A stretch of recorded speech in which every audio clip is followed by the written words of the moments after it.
सध्याला मी साताऱ्याच्या बस स्टॉपवर आहे आणि आता इथून आपण जायचा प्लॅन केलाय सज्जनगडवर.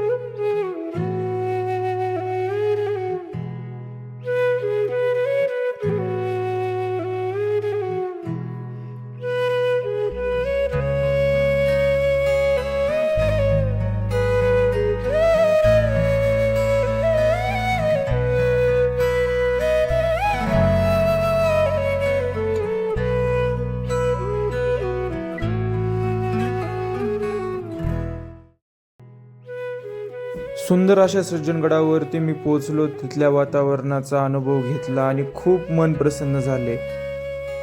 हा सविस्तर व्हिडिओ यूट्यूबवरती आलेला आहे. सो उशीर न करता आपल्या यूट्यूब चॅनलवरती जा आणि हा पूर्ण व्हिडिओ बघा. धन्यवाद.